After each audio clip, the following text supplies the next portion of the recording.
So research shows that if there isn't breast stimulation in the first hour after birth, there's negative implications towards milk production. What we know is that labor is anything but predictable, and we don't always have control over what happens in that first hour after delivery. So when we move into the prenatal period with hand expression, what it does is it's an insurance policy that if something doesn't go right in that first hour, we are not going to have the complications of not having enough milk. We're activating and learning about milk making before we're actually at labor and delivery. So families come to the hospital with a plan. They've already practiced. They usually have some colostrum.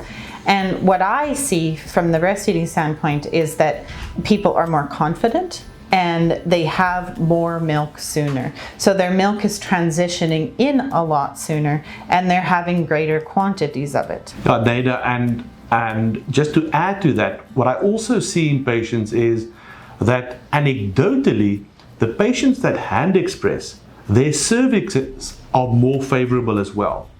Now, I don't know if people know, but the onset of labor depends on how favorable the cervix is. So we describe favorability as a cervix that's soft, that moves forward, that shortens, and then starts opening up. And initially in Saskatoon, I was sort of a lone warrior with the hand expression thing. And one of the nurses one day mentioned that it's amazing that my patients get less induced for being post dates than other people's.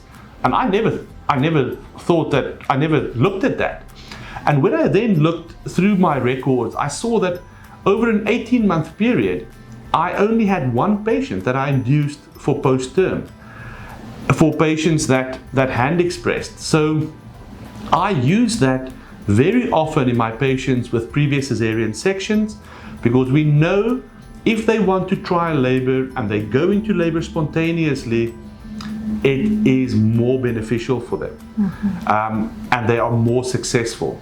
So what I find is that patients who hand express, their cervixes are softer, more favorable, and we are actually researching it now to see if it truly makes a difference in induction rates.